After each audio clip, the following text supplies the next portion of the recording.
Hiya! Welcome to Sniper's Rest. Sniper's Rest is the last best rest stop in the here and there, the place between where you're coming from and where you're going. I am Sniper Shadow and I reside here in Sniper's Rest as a guide and custodian to those who pass through the here and there.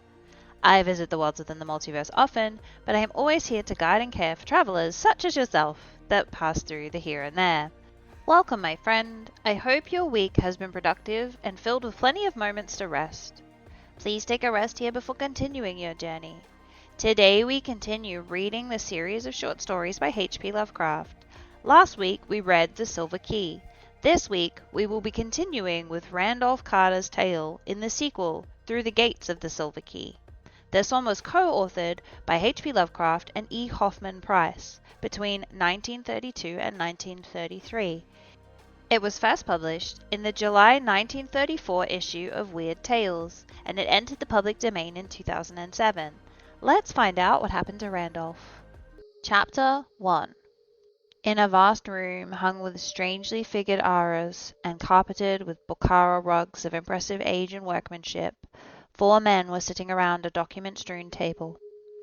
From the far corners, where odd tripods of wrought iron were now and then replenished by an incredibly aged man in sombre livery, came the hypnotic fumes of olubanium, while in a deep niche on one side there ticked a curious coffin-shaped clock whose dials bore baffling hieroglyphs and whose 4 hands did not move in consonance with any time system known on this planet. It was a singular and disturbing room, but well fitted to the business then at hand, for there, in the New Orleans home of this continent's greatest mystic, mathematician, and Orientalist, there was being settled the last estate of a scarcely less great mystic, scholar, author, and dreamer who had vanished from the face of the earth 4 years before. Randolph Carter, who had all his life sought to escape from the tedium and limitations of waking reality in the beckoning vistas of dreams and fabled avenues of other dimensions, disappeared from sight of man on the 7th of October 1928 at the age of 54. His career had been a strange and lonely one, and there were those who inferred from his curious novels many episodes more bizarre than any recorded in history. His association with Harley Warren, the Southern Carolina mystic who studies in the primal Nakal language of the Himalayan priests, had led to such outrageous conclusions, had been close. Indeed, it was he who, one midst mad, terrible night in an ancient graveyard, had seen Warren descend into a dark and nitrous vault, never to emerge. Carter lived in Boston, but it was from the wild, haunted hills behind the hoary and witch-accursed Arkham that his forebears had come, and it was amid these ancient, cryptically brooding hills that he had ultimately vanished. His old servant Parks, who died early in 1930, had spoken of the strangely aromatic and hideously carven box he had found in the attic, and of the indecipherable parchment and queerly figured silver key which that box had contained, matters of which Carter had also written to others. Carter, he said, had told him that this key had come down from his ancestors, and that it would help him unlock the gates to his lost boyhood and to strange dimensions and fantastic realms which he had hitherto visited only in vague, brief, and elusive dreams. Then one day Carter took the box and its contents, rode away in his car, never to return. Later on, people found the car at the side of an old grass-grown road in the hills behind crumbling Arkham, the hills where Carter's forebears had once dwelt, and where the ruined cellar of the great Carter homestead still gaped to the sky. It was in a grove of tall elms nearby that another of Carter's had mysteriously vanished in 1781, and not far away was the half-rotted cottage where Goody Fowler, the witch, had brewed her ominous potions still earlier. The region had been settled in 1692 by fugitives from the witchcraft trials in Salem, and even now it bore a name for vague ominous things scarcely to be envisaged. Edmund Carter had fled from the shadow of Gallows Hills just in time, and the tales of his sorceries were many. Now it seemed his lone descendant had gone somewhere to join him. In the car they found the hideously carved box of fragrant wood and the parchment which no man could read. The silver key was gone, presumably with Carter. Further than that there was no certain clue. Detectives from Boston said that the fallen timbers of the old Carter place seemed oddly disturbed, and somebody found a handkerchief on the rock-ridged, sinisterly wooded slope behind the ruins near the dreaded cave called the Snake Den. It was then that the country legends about the Snake Den gained new vitality.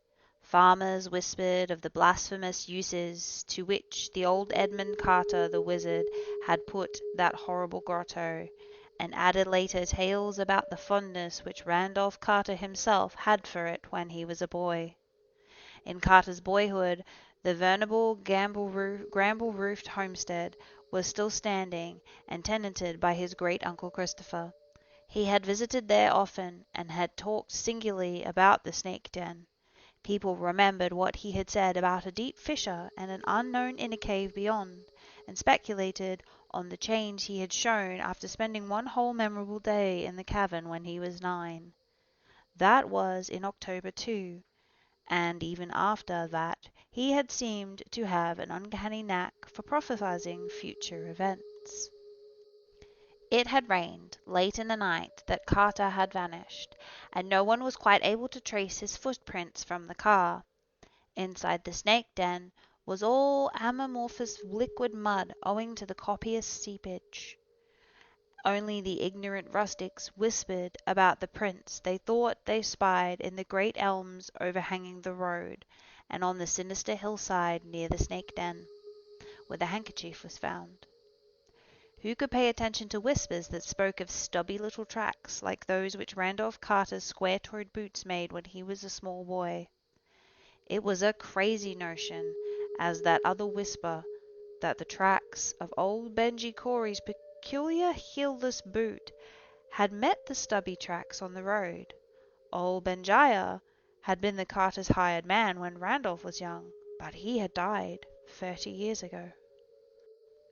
It must have been these whispers, plus Carter's own statement to Parks and others that the queerly arabesque silver key would help him unlock the gates of his lost boyhood, which caused a number of mythical students to declare that the missing man had actually doubled back on the trail of the time and returned through 45 years to that other October day in 1883 where he had stayed in the snake den as a small boy. When he came out that night, they argued, he had somehow made the whole trip to 1928 and back, for he did not thereafter know of things that were to happen later. And yet he had never spoken of anything to happen after 1928. One student, an elderly eccentric of Providence, Rhode Island, who had enjoyed a long and close correspondence with Carter, had a still more elaborate theory, and believed that Carter had not only returned to boyhood, but achieved a further liberation, roving at will through the prismatic vistas of boyhood dream. After a strange vision, this man published a tale of Carter's vanishing, in which he had hinted that the lost one now reigned as king on the opal throne of Ilek Vad, that fabulous town of turrets atop the hollow cliffs of glass overlooking the twilight sea, wherein the bearded and finny Gnori build their singular labyrinths. It was this old man, Ward Phillips, who pleaded most loudly against the appointment of Carter's estate to his heirs, all distant cousins, on the ground that he was still alive in another time dimension and might well return some day. Against him was the arrayed legal talent of one of the cousins, Ernest K. Aspinwell of Chicago, a man 10 years Carter's senior, but keen as in youth in forensic battles. For 4 years the contest had raged, but now the time for appointment had come, and this vast strange room in New Orleans was to be the scene of the arrangements.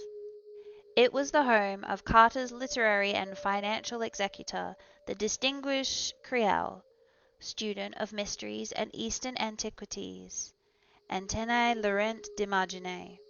Carter had met d'Imagine during the war, when they both served in the French Foreign Legion, and had once cleaved to him because of their similar tastes and outlook. When, on a memorable joint furlough, the learned young Creole had taken wistful Boston dreamer to Bayonne, in the south of France, and he had shown him certain terrible secrets in the nighted and immemorial crypts that burrow beneath that brooding, eon-weighted city, the friendship was forever sealed. Carter's will named Imogene as executor, and now that avid scholar was reluctantly presiding over the settlement of the estate. It was sad work for him, for like the old Rhode Islander, he did not believe that Carter was dead. But what weight did have the dreams of the mystics against the harsh wisdom of the world? Around the table, that strange room in the old French quarter, sat men who claimed an interest in the proceedings.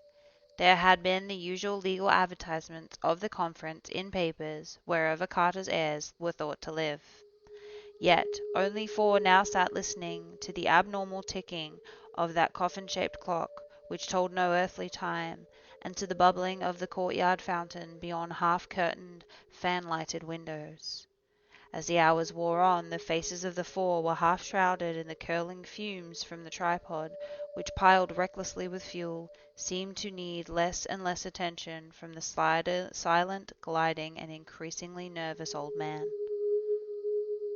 There was Etienne de Martinet himself, slim, dark, handsome, mustached, and still young.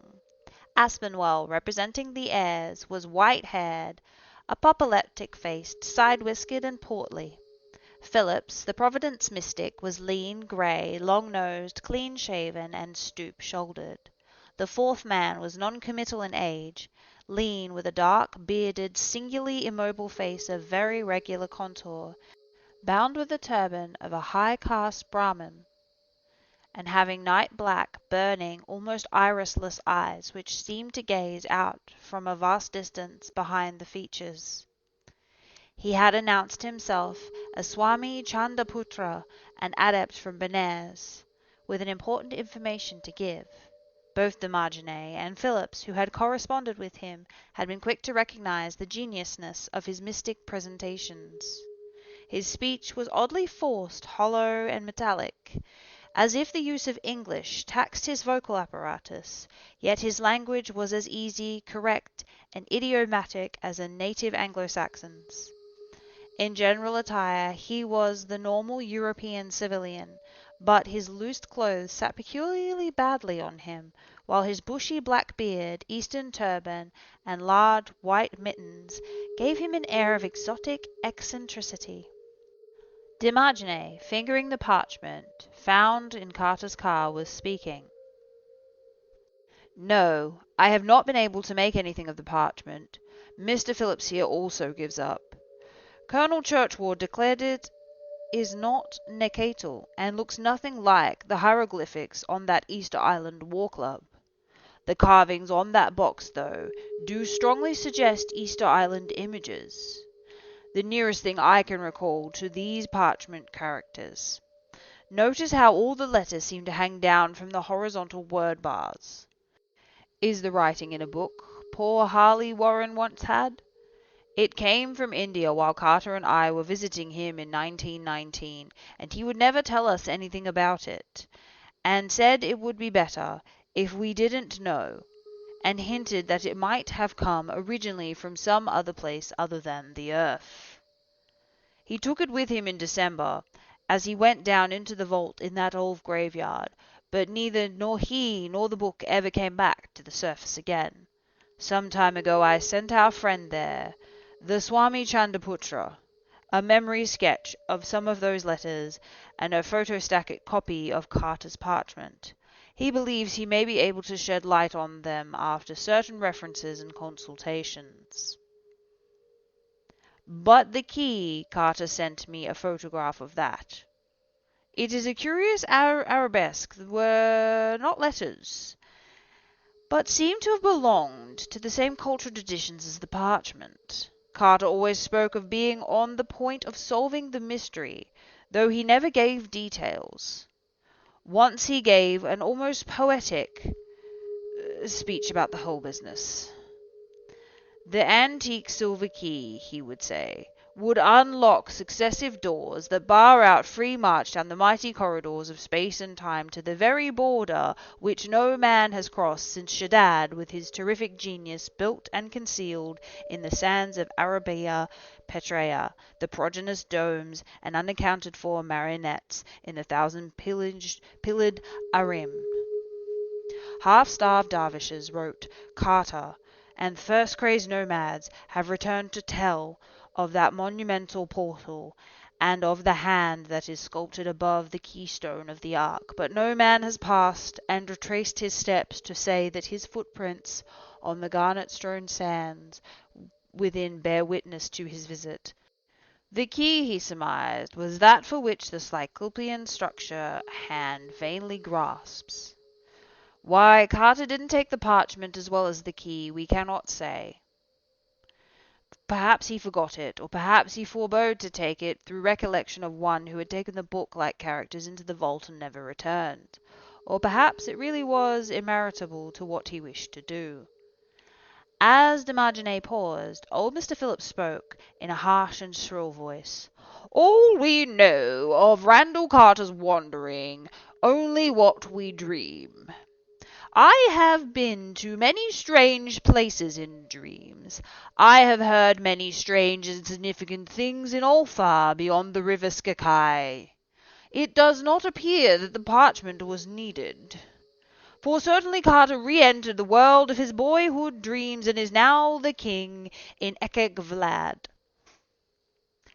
Mr. Aspinwell grew doubly apoplectic, looking as he spluttered, Can't somebody shut that old fool up? We've had enough of these moonings. The problem is to divide the property, and it's about time we got to it. For the first time, Swami Chandraputra spoke in his queery, alien voice. Gentlemen, there is more to this matter than you think. Mr. Aspinwell does not do well to laugh at the evidence of dreams. Mr. Phillips has taken an incomplete view, perhaps because he has not dreamed enough. I myself have done much dreaming. We in India have always done that, just as all the Carters seem to have done it. You, Mr. Aspinwell, as a maternal cousin, are not naturally a Carter. My own dreams and certain other sources of information have told me a great deal which you will find obscure. For example, Randall Carter forgot the parchment which he could not decipher, yet it would have been well for him had he remembered to take it. You see, I have really learned pretty much what happened to Carter after he left his car with the silver key at sunset on the 7th of October 4 years ago. Aspinwell audibly sneered, but the others sat up with heightened interest. The smoke from the tripods increased, and the crazy ticking of that coffin-shaped clock seemed to fall into bizarre patterns, like the dots and dashes of some alien and insolvable telegraph message from outer space. The Hindu leaned back, half-closed his eyes, and continued in that oddly laboured, yet idiomatic speech, while before his audience there began to float a picture of what happened to Randolph Carter. Chapter 2. The hills beyond Arkham were filled with strange magic, sometimes perhaps which the old wizard Edmund Carter called down from the stars and up from the crypts of the nether earth, where he fled there from Salem in 1692. As soon as Randolph Carter was back among them, he knew that he was close to one of the gates, which few audacious, abhorred, and alien-souled men have blasted through Titan walls betwixt the world and the outside absolute.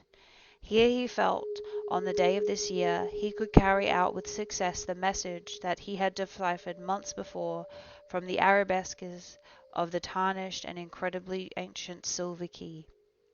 He knew now he must be rotated, and how it must be held up in the setting sun, and what syllables of ceremony must be intoned into the void at the ninth and last turning, in the spot as close to a dark polarity and induced gate as this.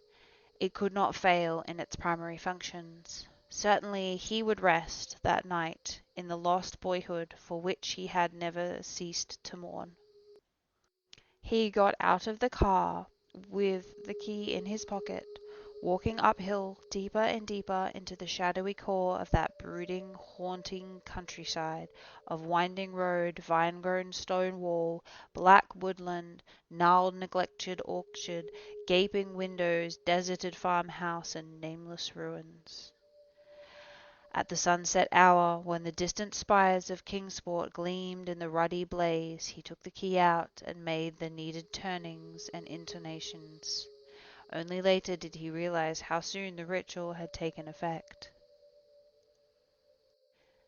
Then, in the deepening twilight, he had heard a voice out of the past, old Benjaya Corey, his uncle's great hired man. Had not old Benjaya been dead for nearly 30 years? 30 years before when? What was time? Where had he been?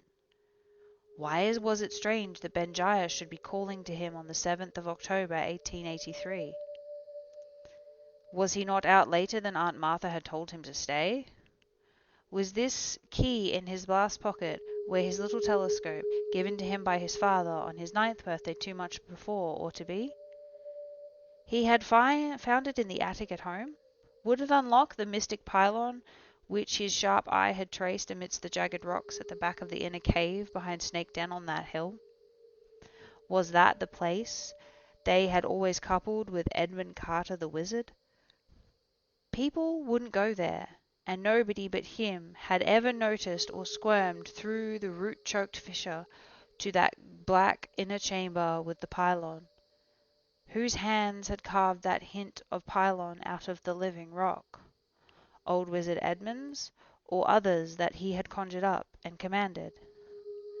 That evening little Randolph ate supper with his Uncle Chris and Aunt Martha in the old gramble-roofed farmhouse. The next morning he was up early and out through the twisted bow apple orchard to the upper timber lot where the mouth of the snake den lurked, and forbidding amongst grotesque and overnourished oaks. A nameless expectancy was upon him, and he did not even notice the loss of his handkerchief as he fumbled in his blouse pocket to see if the queer silver key was safe. He crawled through the dark orifice with tense, adventurous assurance, lighting his way with the matches taken from the sitting-room. In another moment he had wriggled through the root-choked fissure at the farther end, and was in the vast unknown inner grotto, whose ultimate rock wall seemed half-monstrous and consciously shaped pylon. Before that dank, dripping wall he stood silent and awestruck, lighting one match after another as he gazed. Was the stony bulge above the keystone of the imagined arch really a gigantic sculptured hand? He drew forth the silver key and made motions and intonations whose source he could only dimly remember. Was anything forgotten? He knew only that he wished to cross the barrier to the untrammeled land of his dreams, and the gulf where all dimensions dissolved in the absolute. Chapter 3. What happened then is scarcely to be described in words. It is full of those paradoxes, contradictions, and anomalies that have no place in waking life, but which, filled with our more fantastical dreams, are taken as matters of course till we return to our narrow, rigid, objective world of limited caution and tridimensional logic. As the Hindu continued his tale, he had difficulty in avoiding what seemed, even more than the notion of man transferred through the years to boyhood, an air of trivial, puerile extravagance. Mr. Aspinwell, in disgust, gave an apoplectic snort and virtually stopped listening. For the rite of the silver key, as practiced by Randolph Carter in that black haunted cave within a cave, did not prove unavailing. From the first gesture and syllable an aura of strange, awesome mutation was apparent, a sense of incalculable disturbance and confusion in time and space, yet one which held no limit of what we recognize as motion and duration. Imperceptibly, such things as age and location ceased to have any significance whatsoever. The day before, Randolph Carter had miraculously leaped a gulf of years. Now there was no distinction between boy and man. There was only the entity, Randolph Carter, with a certain store of images which had lost all connection with terrestrial senses and circumstances of acquisition. A moment before, there had been an inner cave with vague suggestions of a monstrous ark and gigantic sculptured hand on the farther wall. Now there was neither a cave nor absence of cave, neither a wall nor an absence of wall. There was only a flux of impressions, not so much visual as cerebral, amidst which the entity that was Randolph Carter experienced perceptions or registrations of all that his mind revolved on, yet without any clear consciousness of a way in which he received them. By the time the rite was over, Carter knew that he was in no region whose place could be told by Earth's geographers, and in no age whose date history could fix, for the nature of what was happening was not wholly unfamiliar to him. There were hints of it in the cryptic Pagcotic fragments, and a whole chapter of it in the forbidden Necromanicon of the mad Arab Abdul Arazad had taken on significance when he had deciphered the designs graven on the silver key. A gate had been unlocked, not indeed the ultimate gate, but one leading from earth and time to the extension of earth which is outside of time, and from which in turn the ultimate gate leads fearsomely and perilously to the last void which is outside all earths, all universes, and all matter. There would be a guide, and a very terrible one, a guide who had been an entity of earth millions of years before, when man was undreamed of, and when forgotten shapes moved on steaming planets, building strange cities among whose last crumbling ruins the first mammals were to play. Carter remembered what the monstrous Necronomicon had vaguely and disconcertingly adumbrated concerning that guide. And while there are those, the mad Arab had written, who have dared to seek glimpses beyond the veil and to accept him as guide, they would have been more prudent had they avoided commerce with him. For it is written in the book of Thoth how terrific the price is of a single glimpse, nor may those who pass ever return, for in the vastnesses transcending our world are shapes of darkness that seize and bind. The affair that shambleth about in the night, the evil that defineth the elder sign, the herd that stands watch at the secret portals each tomb is known to have, and that thrive on that which groweth out of the tenants thereof.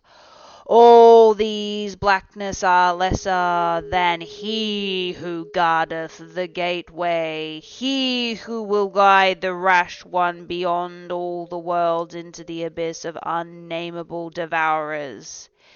For he is Atwali, the most ancient one, which the scribe rendereth as the prolonged of life. Memory and imagination shaped dim half-pictures with uncertain outlines amidst the seething chaos, but Carter knew that they were of memory and imagination only. Yet he felt that it was not chance which built these things in his consciousness, but rather some vast reality, ineffable and undimensioned, which surrounded him and strove to translate itself into the only symbols he was capable of grasping, for no mind of earth may grasp the extensions of shape which interweave in the oblique gulfs outside time and the dimensions we know. There floated before Carter a cloud of pageantry of shapes and scenes which somehow linked to Earth's primal, eon-forgotten past. Monstrous living things moved deliberately through vistas of fantastic handiwork that no sane dream ever held, and landscapes bore incredible vegetation and cliffs and mountains and masonry of no human pattern. There were cities under the sea, denizens thereof, towers of great deserts, where globes and cylinders and nameless winged entities shot off into space, or hurtled down out of space. All this Carter grasped, though the images bore no fixed relation to one or another or to him. He made himself no staple form or position, but only such shifting hints of form and position as his whirling fancy supplied. He had wished to find the enchanted regions of his boyhood dreams, where the galleys sail up the river Acquaintances, past the gilded spears of Thuran, and the elephant caravans tramp through the perfumed jungles of Khaled. Beyond the forgotten palaces, with the veined ivory columns that sleep lovely and unbroken under the moon. Now intoxicated with wider visions, he scarcely knew what he sought.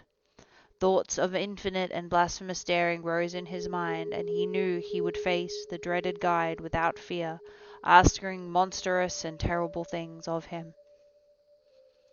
All at once the pageant of impressions seemed to achieve a vague kind of stabilization. There were great masses of towering stone, carved into alien and incomprehensible designs, disposed according to the laws of some unknown, inverse geometry. Light filtered down from a sky of no assignable color in baffling contradictory directions, and played almost sentiently over what seemed to be a curved line of gigantic hieroglyphic pedestals, more hexagonal than otherwise, and surmounted by cloaked, ill-defined shapes. There was another shape, too, which occupied no pedestal, but which seemed to glide and float over the cloudy, floor-like levels. It was not exactly permanent in outline, but held transient suggestions of something remotely preceding or paralleling the human form, though half as large again as an ordinary man. It seemed to be heavily cloaked, the shapes on the pedestals, and some neutral-looking fabrics. Carter could not detect any eye-holes through which he might gaze. Probably it did not need to gaze, for it seemed to belong to an order of beings far outside the merely physical in organization and faculties. A moment later, Carter knew that this was so, for the shape had spoken into his mind without sound or language, and though the name it uttered was a dreaded and terrible one, Randolph Carter did not flinch in fear. Instead, he spoke back, equally without sound or language, and made those obscenities with which the hideous Necronomicon had taught him to make. For this shape was nothing less than that which all the world had feared since Lamar rose out of the sea, and the children of fire mist came to earth to teach the elder law to man. It was indeed the frightful guide and guardian of the gate, Umar at Tawali, the ancient one, which the scribe rendereth the prolonged of life. The guide knew, as he knew all things, of Carter's quest and coming, and that this seeker of dreams and secrets stood before him unafraid. There was no horror or malignity in what he radiated, and Carter wondered for a moment whether the mad Arab's terrific blasphemous hints came from envy and a baffled wish to do what he was now about to do, or perhaps the guide reserved his horror and malignity to those who feared. As the radiations continued, Carter eventually interpreted them in the form of words. I am indeed that most ancient one, said the guide, of whom you know. We have awaited you, the ancient ones and I. You are welcome, even though long delayed. You have the key, and have unlocked the first gate. Now the ultimate gate is ready for your trial. If you fear, you need not advance. You may still go back unharmed the way you came, but if you choose to advance. The pause was ominous, but the radiations continued to be friendly. Carter hesitated not a moment, for a burning curiosity drove him on. I will advance, he radiated back, and I accept you as my guide. At this reply the guide seemed to make a sign by certain motions of his robe which may or may not have involved lifting of an arm or some homoglottious member. A second sign followed, and from his well-learned lore Carter knew that he was at last very close to the ultimate gate. The light now changed to another inexplicable color, and the shapes on the quasi-hexagonal pedestals became more clearly defined. As they sat more erect, their outlines became more like those of men, though Carter knew that they could not be men. Upon their cloaked heads there now seemed to rest tall, uncertainly colored mittens, strangely suggestive of those on certain nameless figures chiseled by forgotten sculpture along the living cliffs of a high, forbidden mountain in Taratay. While grasped in certain folds of their swathings, there were long sceptres whose carven heads bodied forth grotesque and archaic mystery. Carter guessed what they were, and whence they came, and whom they served, and guessed too the prince of their service, but he was still content. For the mighty venture he was to learn all. Damnation, he reflected, is but a word bounded about by those whose blindness leads them to condemn all who see, even with a single eye.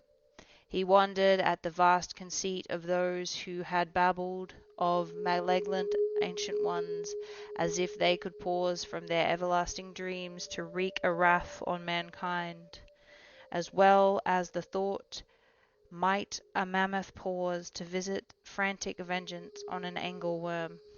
Now, the whole assemblage on vaguely hexagonal pillars was greeting him with gestures of oddly carven sceptres and radiating a message which he understood. We salute you, first ancient one, and you, Randolph Carter, whose daring has made you one of us. Carter saw now that one of the pedestals was vacant, and a gesture of the most ancient one told him it was reserved for him. He also saw another pedestal, taller than the rest, at the center of the oddly curved line, neither semicircle nor elliptic, parabola nor hyperbola, which formed. This, he guessed, was the guide's own throne, moving and rising in a manner hardly definable. Carter took his seat, and as he did so, he saw that the guide had seated himself. Gradually and mistily it became apparent that the most ancient one was holding something, some object clutched in the outflung folds of his robe, as if for the sight, or what answered for sight, of the cloaked companions. It was a large sphere, or apparent sphere, of some obscurity, iridescent metal, and as the guide put it forward, a low, pervasive half-impression of sound began to rise and fall in intervals, which seemed to be rhythmic, even though they followed no rhythm of earth. There was a suggestion of chanting, or what human imagination might interpret as chanting. Presently the quasi-sphere began to grow luminous, and it gleamed up into a cold pulsating light of unassignable color. Carter saw that its flickerings conformed to the alien rhythm of the chant. Then all the mitted, scepter-bearing shapes on the pedestals commenced a slight, curious swaying in the same inexplicable rhythm, while nimbuses of unclassifiable light, resembling that of the quasi-sphere, played around their shrouded heads. The Hindu paused in his tale and looked curiously at the tall, coffin-shaped clock with the 4 hands and hieroglyphical dial, whose crazy ticking followed no rhythm of earth. "You, Mr. de Margenay," he said suddenly to his learned host, "you do not need to be told of the particular alien rhythm to which those cowled shapes on the hexagonal pillars chanted and nodded.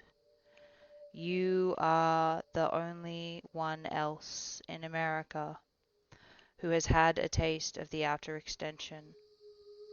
That clock, I suppose it was sent to you by the yogi poor Harley Warren used to talk about, the seer who said he alone of living men had been to Yan Ho, this hidden legacy of eon-old Lang, and had borne a certain things away from that dreadful and forbidden city. I wonder how many of its subtler properties you know. If my dreams and readings be correct, it was made by those who knew much of the first gateway. But let me go on with my tale. At last, continued the Swami, the swaying and the suggestion of chanting ceased. The lambent nimbuses around the now drooping and motionless heads faded, while the cloaked shapes slumped curiously on their pedestals. The quasi-sphere, however, continued to pulsate with inexplicable light. Carter felt that the ancient ones were sleeping, as they had been when he first saw them, and he wondered out of what cosmic dreams his coming had aroused them. Slowly there filtered into his mind the truth that this strange chanting ritual had been one of instruction, and that the companions had been chanted by the most ancient one into a new and peculiar kind of sleep, in order that their dreams might open the ultimate gate to which the silver key was a passport. He knew that in the profundity of this deep sleep they were contemplating unplumbed vastness of utter and absolute outsidedness, and that they were to accomplish that which his presence had demanded. The guide did not share this sleep, but seemed still to be giving instructions in some subtle, soundless way. Evidently he was implanting images of those things which he wished the companions to dream, and Carter knew that as each of the ancient ones pictured the prescribed thought, there would be born the nucleus of manifestation visible to his earthly eyes. When all the dreams of all the shapes had achieved a oneness, that manifestation would occur, and everything he required to be materialized through concentration. He had seen such things on earth, in India, where the combined projected will of a circle of adepts can make a thought take tangible substance, and in Ore Atlant, which few even dared speak. Just what the ultimate gate was, and how it was to be passed, Carter could not be certain, but a feeling of tense expectancy surged over him. He was conscious of having a kind of body, and of holding the fateful silver key in his hand. The masses of towering stone opposite him seemed to possess the evenness of a wall, towards the centre of which his eyes were irresistibly drawn. And then suddenly he felt the mental currents of the most ancient ones cease to flow forth. For the first time Carter realized how terrific utter silence, mental and physical, may be. The earlier moments had never failed to contain some perceptible rhythm, if only the faint, cryptical pulse of the earth's dimensional extension, but now the hush of the abyss seemed to fall upon everything. Despite his imitations of body, he had no audible breath, and the glow of Umur-Ta'at-Tawali's quasi-sphere had grown petrifiedly fixed and unpulsating, a potent nimbus, brighter than those which had played around the heads of the shapes, blazed frozenly over the shrouded skull of the terrible guide. A dizziness assailed Carter, and his senses of lost orientation waxed 1,000-fold. The strange light seemed to hold the quality of the most impenetrable blackness heaped upon blackness, while about the ancient ones, so close on their pseudo-hexagonal thrones, there hovered an air of most stupidifying remoteness. Then he felt himself wafted into immeasurable depths, with waves of perfumed warmth lapping against his face. It was as if he floated in a torrid, rose-tinctured sea, a sea of drugged wine whose waves broke foaming against the shores of brazen fire. A fear clutched him as he half saw that vast expanse of surging sea lapping against its far-off coast. But the moment of silence was broken. The surgings were speaking to him in a language that was not a physical sound or articulate words. The man of truth is beyond good and evil, intoned a voice that was not a voice. The man of truth has ridden to all is one. The man of truth has learned that illusion is the one reality and that substance is the great impostor. And now, in that rise of masonry to which his eyes had been so irresistibly drawn, there appeared to be an outline of a titanic arc, not unlike that which he thought he had glimpsed so long ago in that cave within a cave on the far, unreal surface of the three-dimensioned earth. He realized that he had been using the silver key, moving it in accord with the unlearned and instinctive ritual closely akin to that which had opened the inner gate. That rose-drunken sea which lapped at his cheeks was, he realized, no more or no less than the adamantine mass of the solid wall yielding before his spell, and the vortex of thought with which the ancient ones had aided his spell.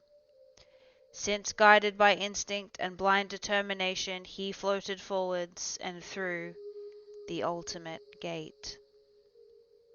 Chapter 4.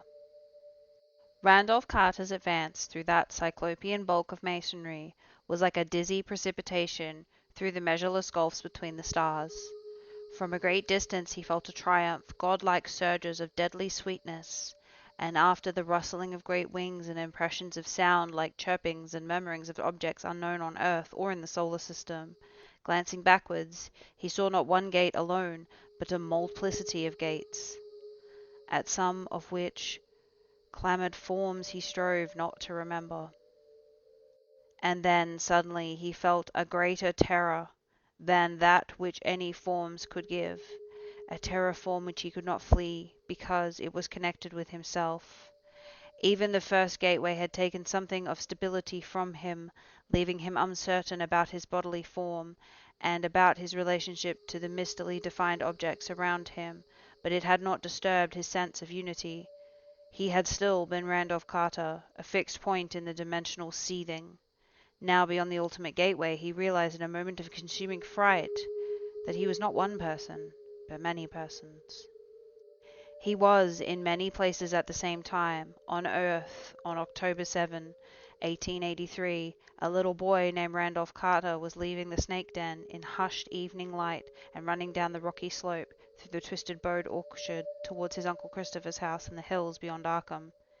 Yet at the same moment, which was also somehow in the earthly year of 1928, a vague shadow, not less Randolph Carter, was sitting on the pedestal among the ancient ones, in Earth's trans-dimensional extension. Here, too, was a third Randolph Carter, in the unknown and formless cosmic abyss beyond the ultimate gate. And elsewhere, in the chaos of scenes whose infinite multiplicity and monstrous diversity brought him close to the brink of madness, were a limitless confusion of beings which he knew were as much of himself as a local manifestation now beyond the ultimate gate. There were Carters in settings belonging to every known and suspected age of Earth's history, and to remoter ages of earthly entity transcending knowledge, suspicion, and credibility. Carters of forms both human and non-human, verberate and inverberate, conscious and mindless, animal and vegetable, and more. There were Carters having nothing in common with earthly life, but moving outrageously amidst backgrounds of other planets and systems and galaxies and cosmic continua, spores of eternal life drifting from world to world, universe to universe, yet all equally himself. Some of the glimpses recalled dreams, both faint and vivid, single and persistent, which he had had through the long years since he had first began to dream, and a few possessed haunting, fascinating, and almost horrible familiarity which no earthly logic could explain.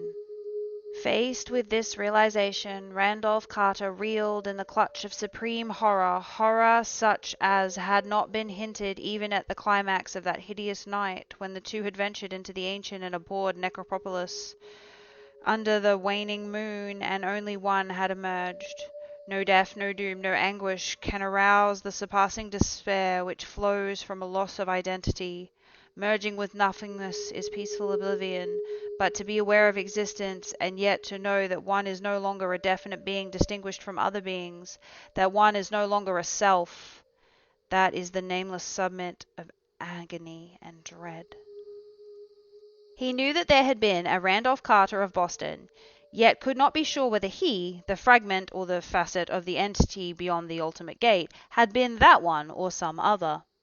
Self had been annihilated, and yet he, if indeed there could be, in view of that utter nullity of individual existence, be such thing as a he, was equally aware of being, in some inconceivable way, a legion of selves. It was as though his body had suddenly transformed into one of those many-limbed, many-headed effigies sculptured in Indian temples, and he contemplated the egregiousn in a bewildered attempt to discern whether he was the original or the additions, if indeed, supremely monstrous thought, there were any originals as distinguished from the other embodiments. Then, in the midst of these devastating reflections, Carter's beyond the gate fragment was hurled from what had seemed the nadir of a horror to black, clutching pits of a horror still more profound. This time it was largely external, a force or personality which at once confronted and surrounded and pervaded him, in which addition to its local presence seemed also to be a part of himself and likewise to be coexistence with all time and contermonious with all space. There was no visual image, yet the sense of entity and the awful concept of combined localism and identity and affinity lent a paralyzing terror beyond anything which any Carter fragment could hitherto deem capable of existing. In that awful wonder, the quasi-Carter forgot the horror of destroyed individuality. It was an all-in-one, one-in-all, limitless being and self, not merely a thing of one space-time continuum, but allied to the ultimate animating essence of existence's whole unbound sweep, the last utter sweep which had no confines, and which outreached fancy and mathematics alike. It was perhaps that which certain secret cults of earth had whispered as Yogasluth, which had been a deity under other names, but that which crustaceans of Yugoth worship as the Beyond One, and which the vaporous brains of spiral nebulae, known by an untranslatable sign, yet a flash of the Carter faucet, now realized how slight and fractional all these conceptions are.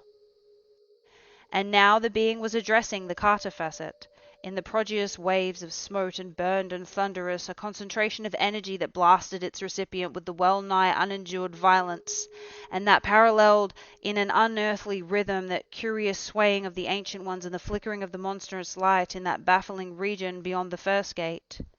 It was as though the suns and the worlds and the universes had converged upon one point, whose very position in space they had conspired to annihilate with an impact of resistless fury. But amidst the greater terror one lesser was diminished, for searing waves appeared to somehow isolate the beyond the gate Carter from his affinity of duplicates, to restore as it were a certain amount of illusion of identity. After a time the hearer began to translate the waves into speech forms known to him, and the sense of horror and oppression waned. Fright became pure awe, and what seemed to be blasphemy abnormal seemed now only ineffably majestic. Randolph Carter, It seemed to say. my manifestation on your planet's extension, the Ancient Ones, have sent you as one who would lately have returned to small lands of dream, which he had lost, yet who with greater freedom has risen to greater and nobler desires and curiosities. You wished to set sail upon golden Okaranos, to search out forgotten ivory cities in orchard heavy clad, and to reign on the opal throne of Aleksic, whose fabulous towers and numberless domes rise mighty towards a single red star in a filament alien to your earth and to all matter. Now, with the passing of 2 gates, you wish loftier things. You would not flee like a child from a scene disliked to a dream beloved, but would plunge like a man into that last and innermost of secrets which lies behind all scenes and dreams. What you wish I have found good, and I am ready to grant that which I have granted 11 times only to beings of your planet, 5 times only to those you call men, or those resembling them. I am ready to show you the ultimate mystery, to look on which is to blast a feeble spirit. Yet before you gaze full at that last and first of secrets, you may wield a free choice and return, if you will, through the 2 gates with the veil still unrent before your eyes. Chapter 5. A sudden shutting off of the waves left Carter in a chilling and awesome silence, full of the spirit of desolation. On every hand pressed the illimitable vastness of the void. Yet the seeker knew that the being was still there. After a moment, he thought of words whose mental substance he flung into the abyss. I accept. I will not retreat. The waves surged forth again, and Carter knew that the being had heard. And now there poured from that limitless mind a flood of knowledge and explanation which opened up new vistas to the seeker and prepared him for such a grasp of the cosmos that he had never hoped to possess. He was told how childish and limited the notion of a tridimensional world, and what affinity of directions there are besides the known directions of up and down, forward and backwards, left and right. He was shown the smallness and tinsel emptiness of the little earth gods, with their petty human interests and connections, their hatreds, rages, loves, and vanities, their craving for praise and sacrifice, and their demand for faiths contrary to reason and nature. While most of the impressions translated themselves to Carter as words, there were others to which other senses gave interpretation. Perhaps with eyes and perhaps with imagination, he perceived that he was in a region of dimensions beyond those conceivable to the eye and brain of man. He saw now in the brooding shadows of that which had been first a vortex of power and then an illimitable void, a sweep of creation that dizzied his senses. From some inconceivable vantage point, he looked upon the prodigious forms whose multiple extensions transcended any conception of being, size, and boundaries which his mind had hitherto been able to hold, despite a lifetime of cryptical study. He began to understand dimly why there could exist at the same time the little boy Randolph Carter in Arkham Farmhouse in 1883, the misty form of the vaguely hexagonal pillar beyond the first gate, the fragment now facing the presence in the limitless abyss, and all other Carters his fancy or perception envisaged. Then the waves increased in strength and sought to improve his understanding, reconciling him to the multiform entity of which his present fragment was an infinitesimal part. They told him that every figure of space is but the result of intersection by a plane of some corresponding figure of one or more dimensions, as a square is cut from a cube or a circle from a sphere.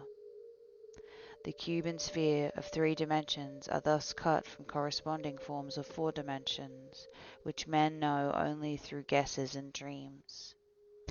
And these in turn are cut from forms of 5 dimensions, and so on, up to the dizzying and reachless height of architectural infinity. The world of men and of the gods of men is merely an infinitesimal phase of an infinitesimal thing. The 3-dimensional phase of that small wholeness reached by the first gate, where Umar at Tawali dictates dreams to the Ancient Ones. Though men hail it as reality and brand thoughts of its many-dimensional origins as unreality, it is in truth the very opposite. That which we call substance and reality is shadow and illusion, and that which we call shadow and illusion is actually substance and reality. Time, the waves went on, is motionless and without beginning or end. That it has motion and is the cause of change is an illusion. Indeed, it is itself really an illusion, for except to the narrow sight of beings in limited dimensions, there are no such things as past, present, and future. Men think of time only because of what they call change, yet that too is illusion. All that was, and is to be, exists simultaneously. These revelations came with a godlike solemnity which left Carter unable to doubt.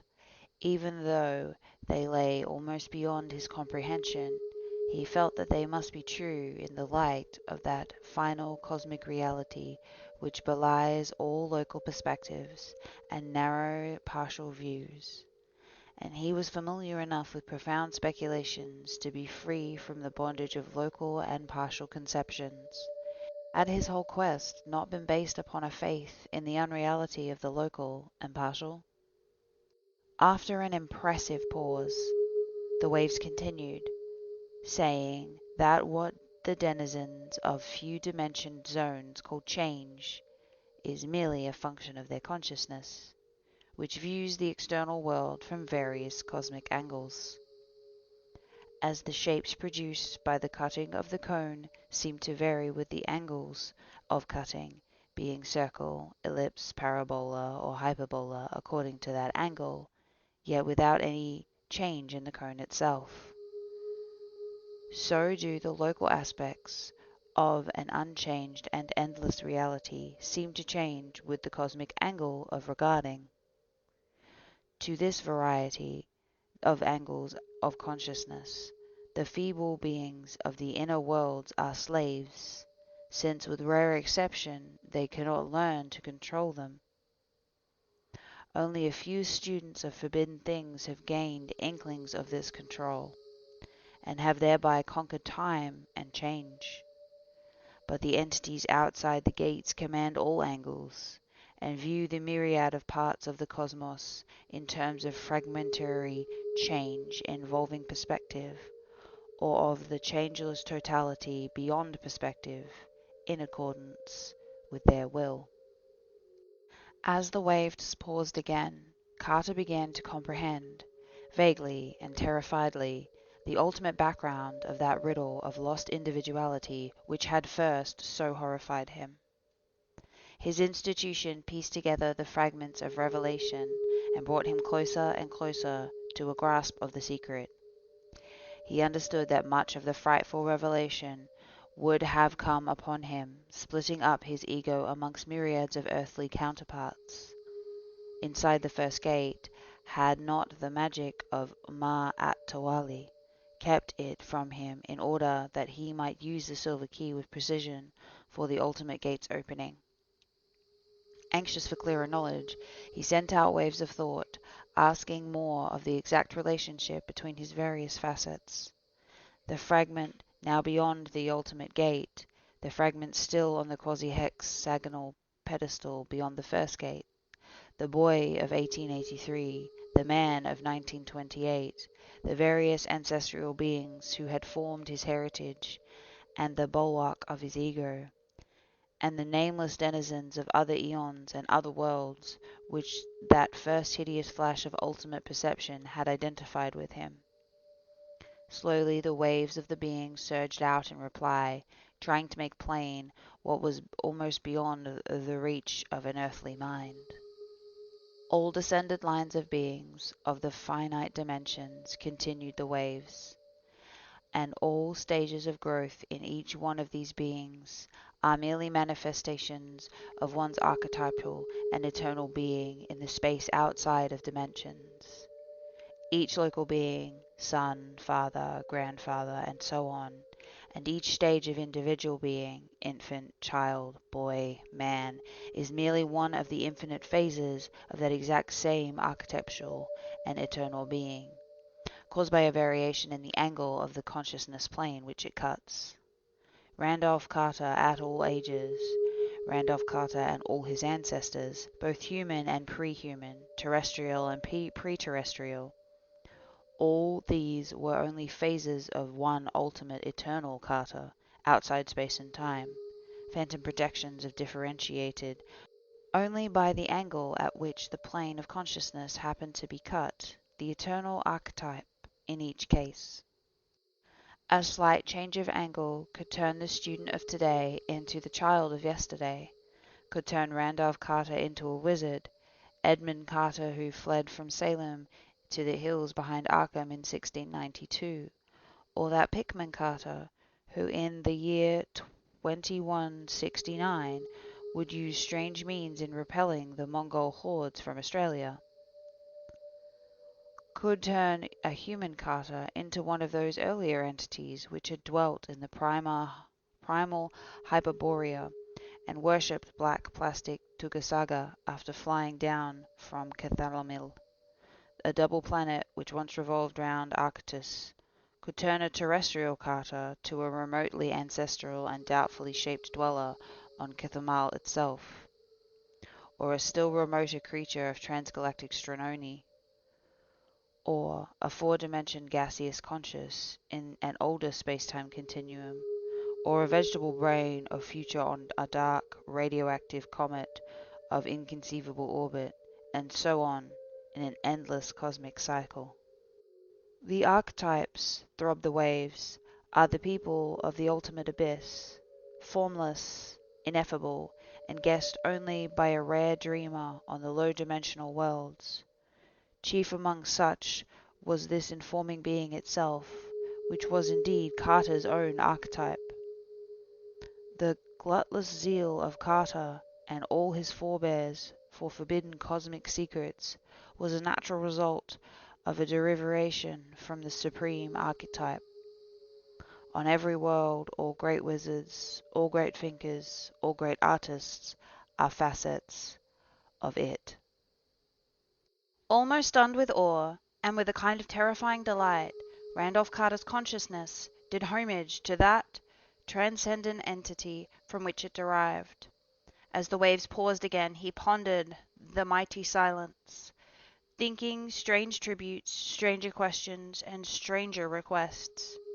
Curious concepts flowed conflictingly through a brain dazed with unaccustomed vistas and unforeseen disclosures. It occurred to him, if these disclosures were literally true, he might bodily visit all those infinitely distant ages and parts of the universe, which he had hitherto known only in dreams. Could he but command the magic to change the angle of his consciousness plane? And did not the silver key supply that magic?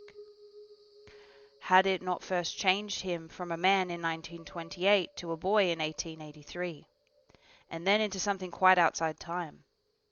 Oddly, despite his present apparent absence of body, he knew that the key was still with him. While the silence still lasted, Randolph Carter radiated forth the thoughts and questions which assailed him. He knew that in this ultimate abyss he was equidistant from every facet of his archetype, human or non-human, terrestrial or extraterrestrial, galactic or transgalactic, and his curiosity regarding the other phases of his being, especially those phases which were farthest from an earthly 1928 in time and space, or which had most persistently haunted his dreams throughout life, was at a fever heat. He felt that his archetype entity could at will send him bodily to any of these phases of bygone and distant life by changing his consciousness plane. And despite the marvels he had undergone, he burned for further marvel of walking in the flesh through those grotesque and incredible scenes which visions of the night had fragmentarily brought him. Without definite intention, he was asking the presence for access to a dim, fantastic world whose 5 multicolored suns, alien constellations, dizzying black crags, clawed tapir snout denizens, Bizarre metal towers, unexplained tunnels, and cryptical floating cylinders had intruded again and again upon his slumbers. That world, he felt vaguely, was in all conceivable cosmos, the one most freely in touch with others, and he longed to explore the vistas whose beginnings he had glimpsed, and to embark through space to those still remoter worlds with which the clawed, snouted denizens trafficked. There was no time for fear. As at all crises of his strange life, sheer cosmic curiosity triumphed over everything.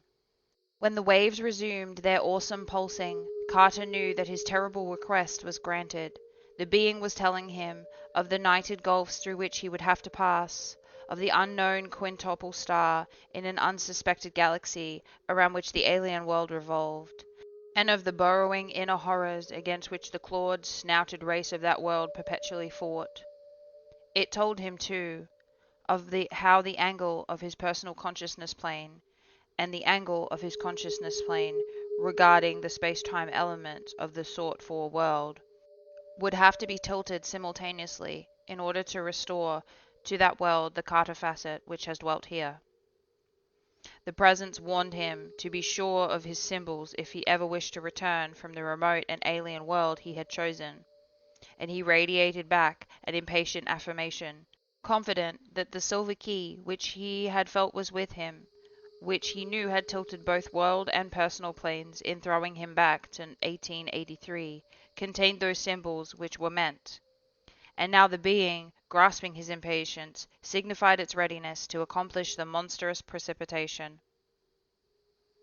The waves abruptly ceased, and there supervened a momentary stillness, tense with nameless and dreadful expectancy. Then, without warning, came a whirring and drumming that swelled to a terrific thundering. Once again Carter felt himself the focal point of an intense concentration of energy which smote and hammered and seared unbearingly in the now familiar rhythm of outer space, and which he could not classify as either the blasting heat of a blazing star or the all-petrifying cold of the ultimate abyss. Bands and rays of color utterly foreign to any spectrum in our universe played and wove and interlaced before him, and he was conscious of a frightful velocity of motion. He caught one fleeting glimpse of a figure sitting alone upon a cloudy throne, more hexagonal than otherwise. Chapter 6. As the Hindu paused in his story, he saw that Demagene and Phillips were watching him absorbedly. Aspinwall pretended to ignore the narrative and kept his eyes ostentatiously on the papers before him. The alien rhythm ticking of the coffin-shaped clock took on a new and portentous meaning, while the fumes from the choked, neglected tripods wove themselves into fantastic and inexplicable shapes, and formed disturbing combinations with the grotesque figures of the draught-swayed tapestries. The old man who attended them had gone. Perhaps some growing tension had frightened him out of the house. An almost apologetic hesitancy hampered the speaker as he resumed in his oddly laboured yet idiomatic voice. "You have found these things of the abyss hard to believe," he said. "But you will find the tangible and the material things ahead still harder. That is the way of our minds. Marvels are doubly incredible when brought into 3 dimensions from the vague regions of possible dream. I shall not try to tell you much. That would be another and very different story. I will tell only what you absolutely have to know."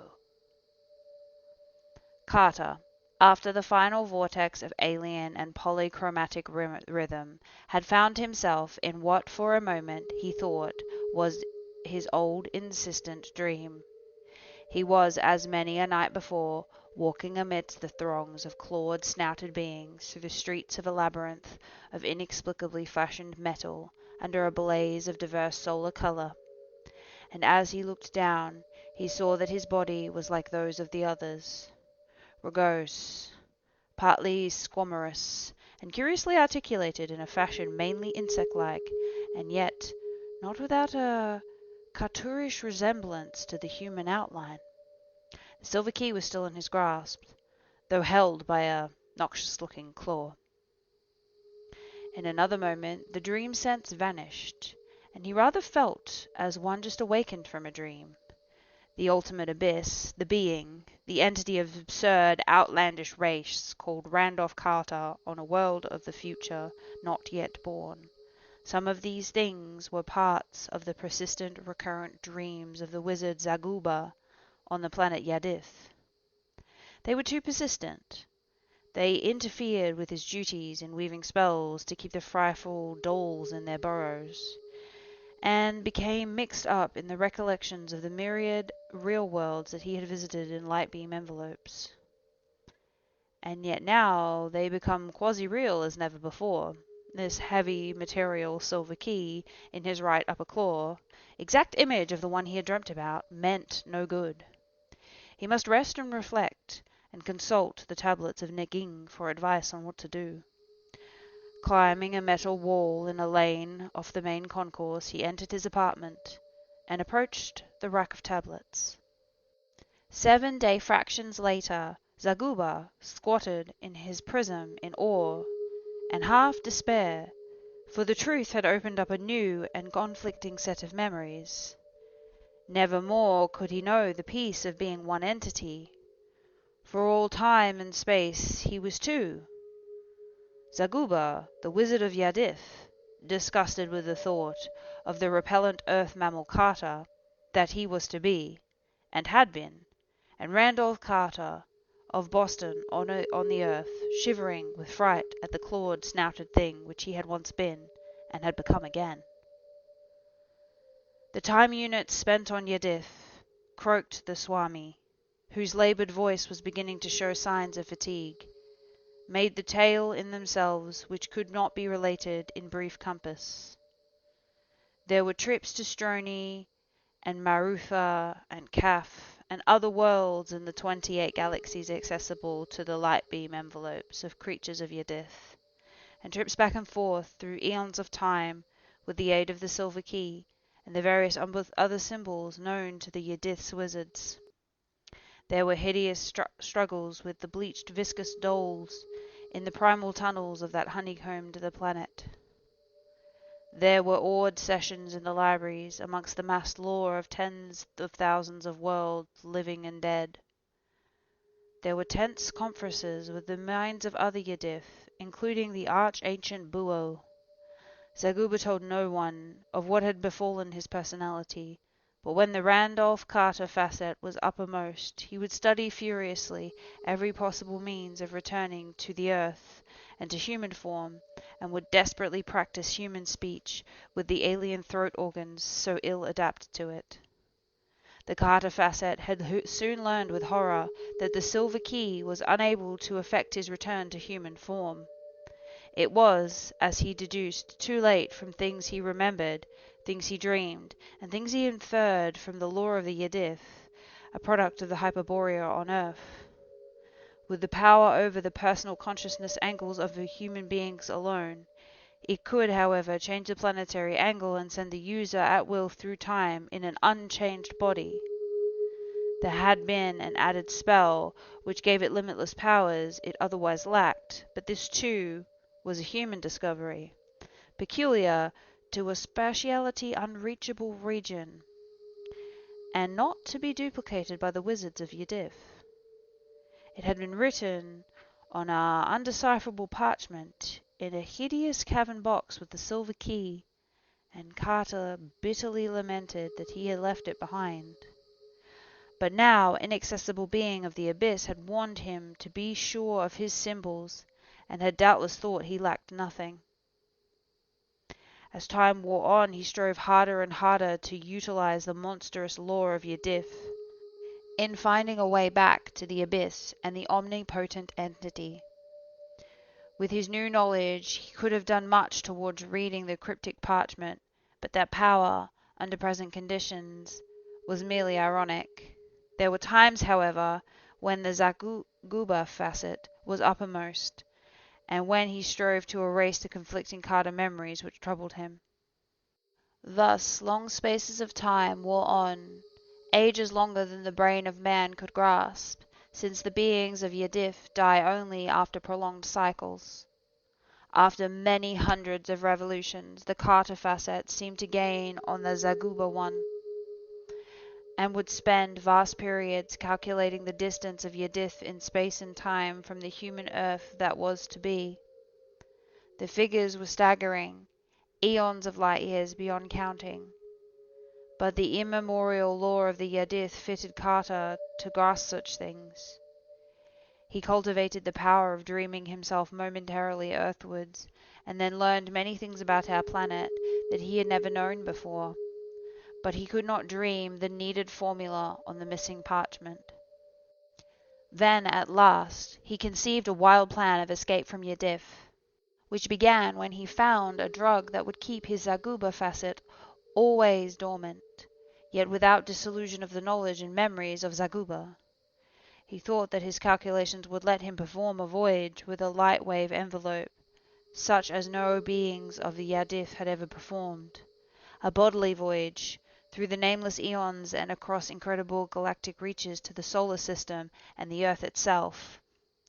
Once on Earth, though in the body of a clawed-snouted thing, he might be able to somehow find and finish deciphering the strangely hieroglyphic parchment he had left in the car at Arkham, and with its aid and the keys resume his normal terrestrial semblance.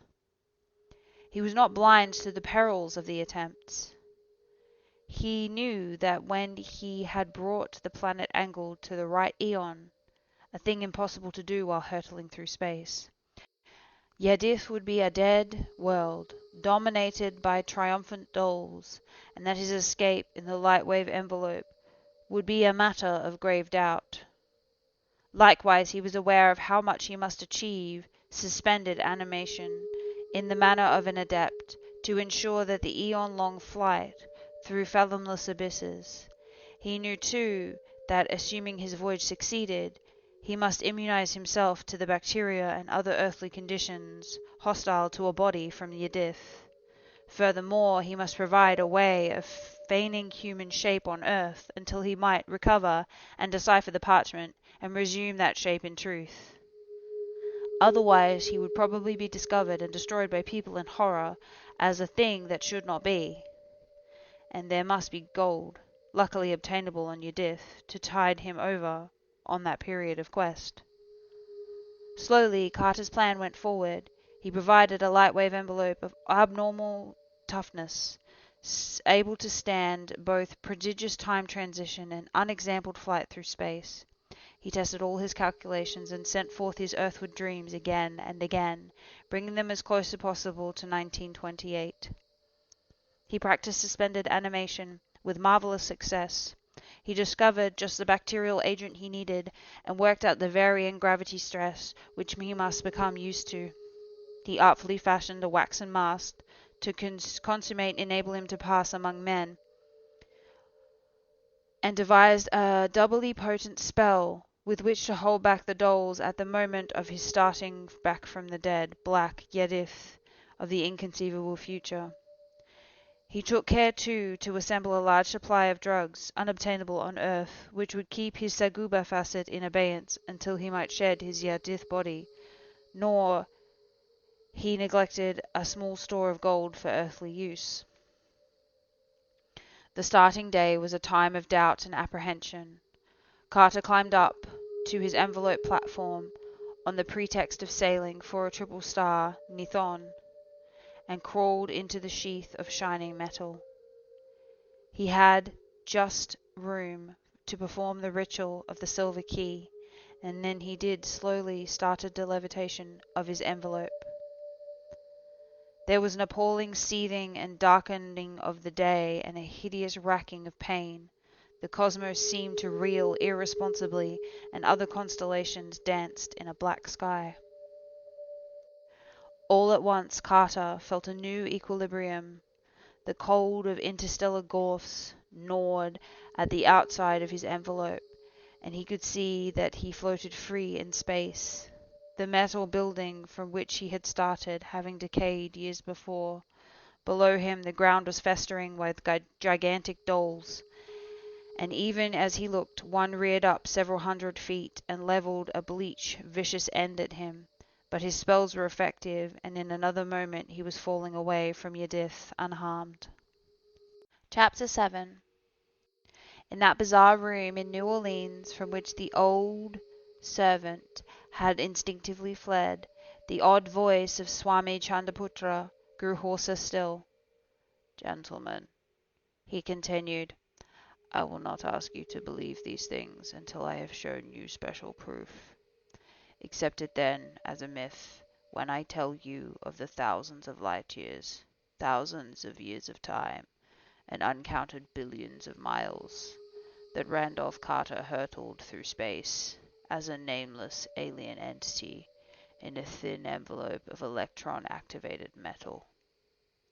He timed his period of suspension animation with the utmost care, planning to have it end only a few years before the time of landing on Earth in or near 1928. He will never forget that awakening. Remember, gentlemen, that he had before that eon of sleep, he had lived consciously for thousands of terrestrial years amongst the alien and horrible wonders of Yadith.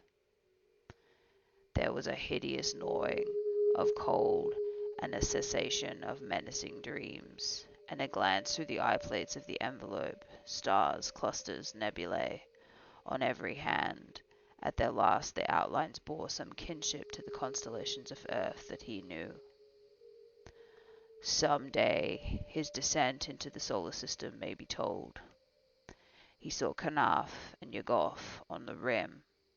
He passed close by to Neptune, and glimpsed the hellish white fungi spot that it learned an untellable secret from a close-glimpsed mist of Jupiter, and saw the horror of the satellites, and gazed at the cyclopean ruins and sprawl over Mars's ruddy disk. When the Earth drew near, he saw it was a thin crescent, which swelled alarmingly in size. He slackened speed through the sensations of homecoming made him wish not to lose a moment. I will not try to tell you of the sensations as I learned them from Carter. Well, towards the last Carter hovered about in Earth's upper air, waiting till daylight came over the western hemisphere. He wanted to land where he had left, near the snake den in the hills behind Arkham. If any of you have been away from home long, and I know one of you has, I leave it to you how to cite the New England's rolling hills and great elms and gnarled orchards and ancient stone walls must have affected him. He came down at dawn in the lower meadow of the old Carter place, and was thankful for the silence and solitude. It was autumn, as when he had left, and the smell of the hills was a balm to his soul. He managed to drag the metal envelope up the slope of the timber lot into the snake den, though it would not go through the reeded choked fissure into the inner cave. It was there also that he covered his alien body with human clothing and waxen mask which would be necessary. He kept the envelope here for over a year, till certain circumstances made a new hiding place necessary. He walked to Arkham, incidentally practicing the management of his body in human posture, against terrestrial gravity, and got his gold changed to money in a bank. He also made some inquiries, posing as a foreigner, ignorant of much English, and had found that the year was 1930, only 2 years after the goal he had aimed at. Of course, his position was horrible. Unable to assert his identity, forced to live on guard at every moment, with certain difficulties regarding food, and with a need to conserve the alien drug which kept his Akuba facet dominant.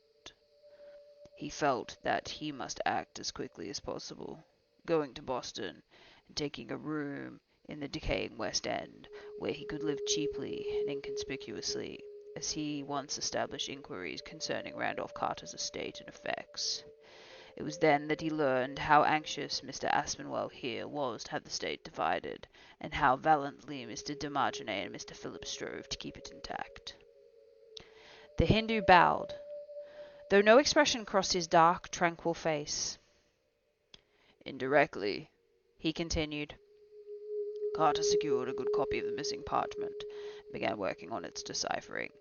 I am glad to say that I was able to help in all of this, for he appealed to me quite early, and through me came in touch with other mystics throughout the world. I went to live with him in Boston, in a wretched place in Chambers Street. As for the parchment, I am pleased to help Mr. de Margenay in his perplexity. To him let me say that the language of those hieroglyphics is not Nakal, but Ralian, which was brought to earth by the spawn of Cthulhu countless ages ago. It is, of course, a translation. There was an Hyperborean original millions of years earlier, in the primal tongue of Itathul. There was more to decipher than Carter had looked for, but at no time did he give up hope. Early this year he made great strides through a book he imported from Nepal, and there is no question but he will win before long. Unfortunately, however, one handicap has developed. The exhaustion of the alien drug which keeps the Zaguba facet dormant. This is not, however, a great calamity as was feared. Carter's personality is gaining in the body, and when Zakuba comes uppermost for shorter and shorter periods, and now only when evoked by some unusual excitement. He is generally too dazed to undo any of Carter's work. He cannot find the metal envelope that would take him back to Yadith, for almost he did once. Carter hid it anew at a time when Zakuba facet was wholly latent.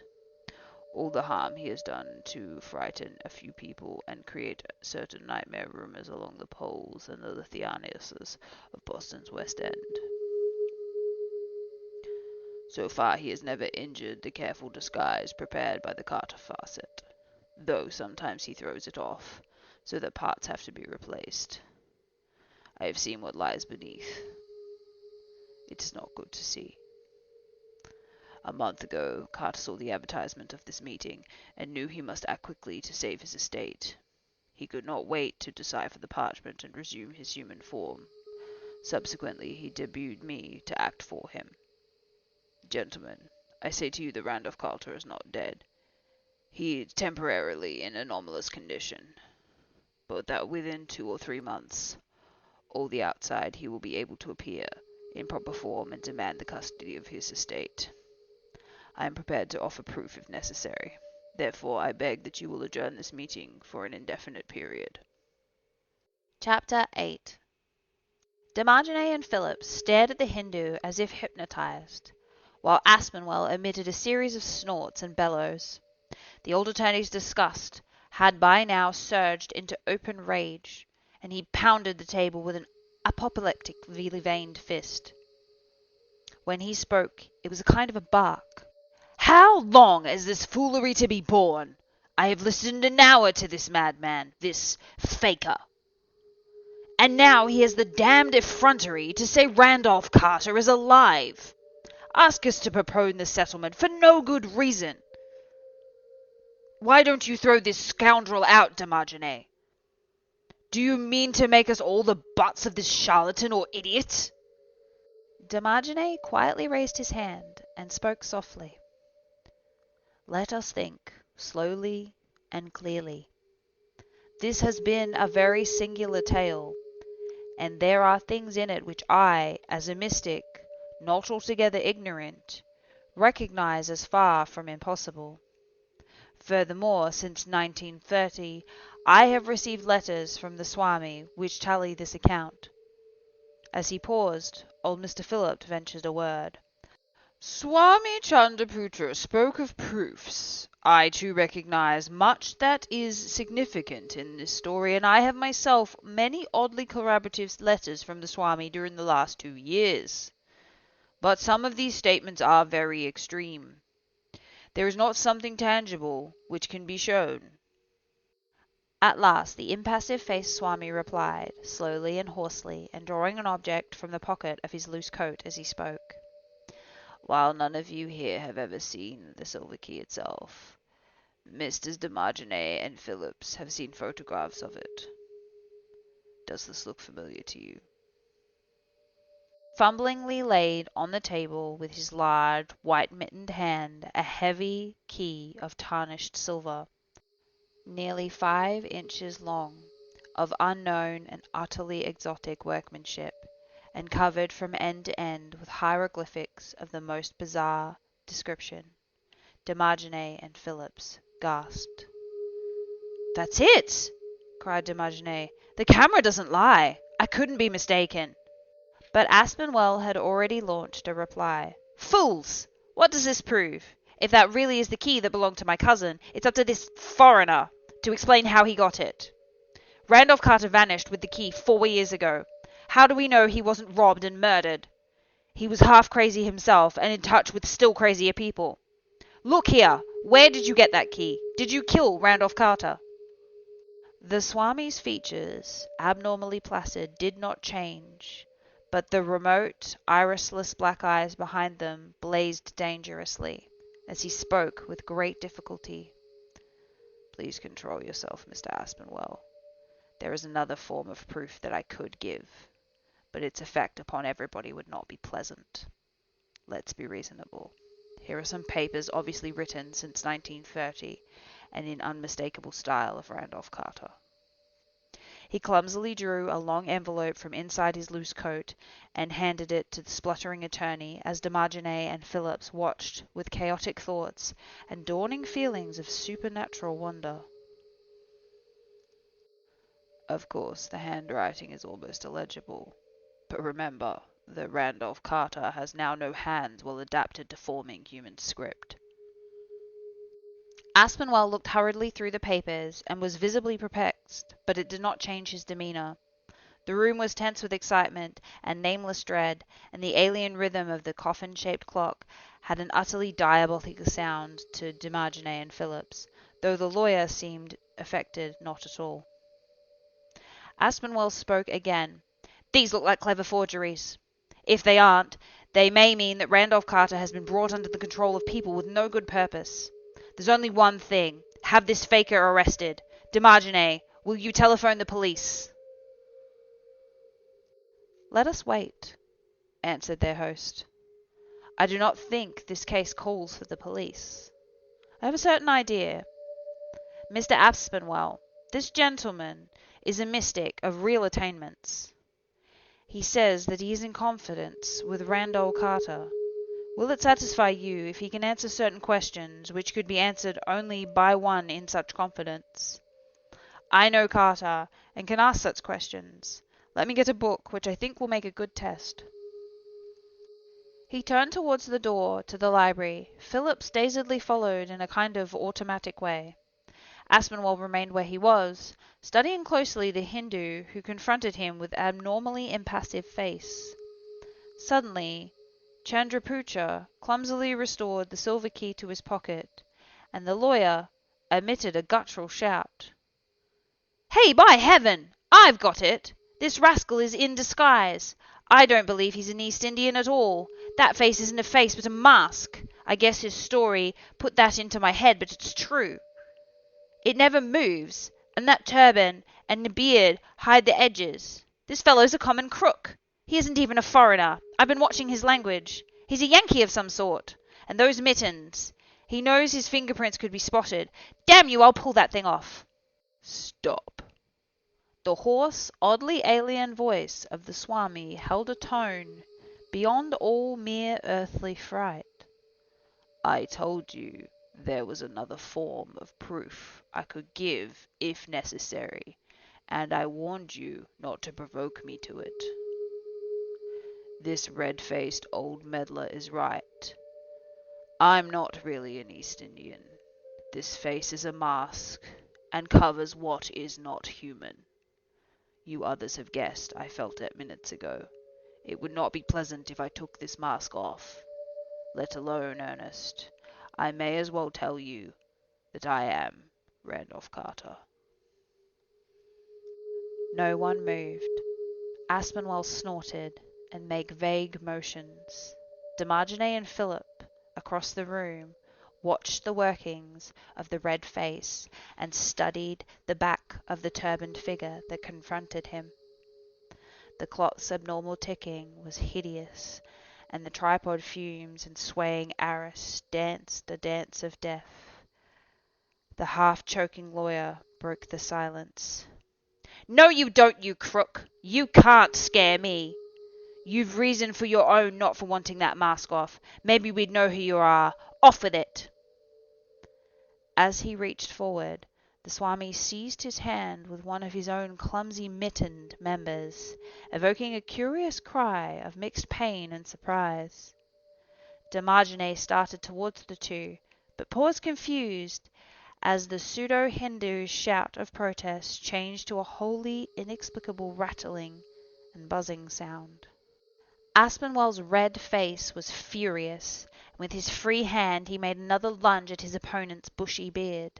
This time he succeeded in getting a hold, and at his frantic tug the whole waxen visage came loose from the turban and clung to the lawyer's apoplectic fist. As it did so, Aspinwell uttered a frightful, gurgling cry, and Phillips and Dharmajane saw his face convulsed with a wilder, deeper, and more hideous epilepsy of stark panic than they had ever seen on a human countenance before. The pseudo-Swami had meanwhile released his other hand and was standing as if dazed, making buzzing noises of a most abnormal quality. Then the turbaned figure slumped oddly into a posture scarcely human, and began a curious, fascinated sort of shuffle towards the coffin-shaped clock that ticked out its cosmic and abnormal rhythm. His now uncovered face was turned away, and Dharmajane and Phillips could not see what the lawyer's act had disclosed. Then their attention turned to Aspinwell, who was sinking ponderously to the floor. The spell was broken, but when they reached the old man, he was dead. Turning quickly to the shuffling Swami's receiving back, Marjane saw one of the great white mittens drop listlessly off a dangling arm. The fumes of the obolarium were thick, and that could be glimpsed was revealed a hand with something long and black. Before the Creole could reach the retreating figure, old Mr. Phillips laid a restraining hand on his shoulder. "Don't," he whispered. "We don't know what we're up against. That other facet, you know, Zakuba, the Wizard of Yadith." The figure turned and now reached the abnormal clock, and the watchers saw through the dense fumes a blurred black claw fumbling with the tall hieroglyph door. The fumbling made a queer clicking sound. Then the figure entered the coffin-shaped case and pulled the door shut after it. Dharmajane could no longer be restrained, but when he reached and opened the clock, it was empty.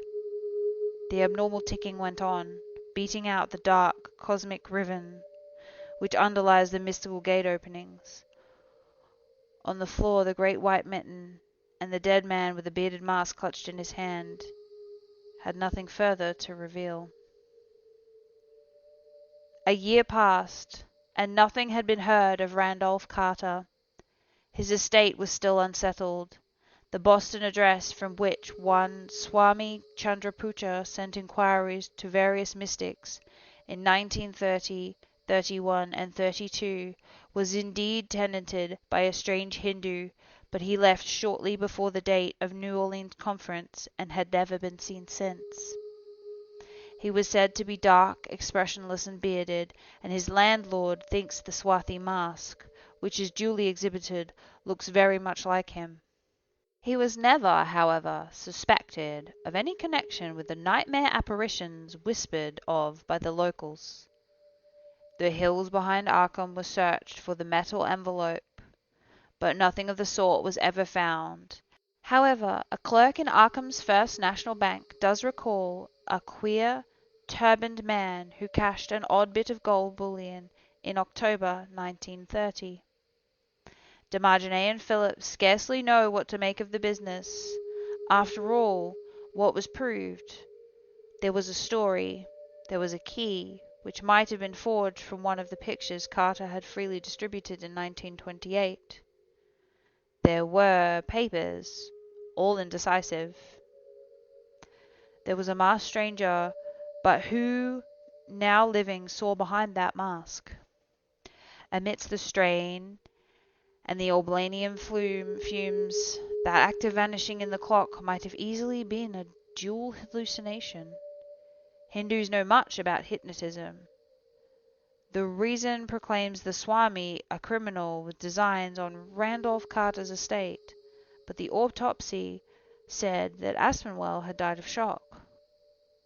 Was it rage alone which caused it? And something's in that story.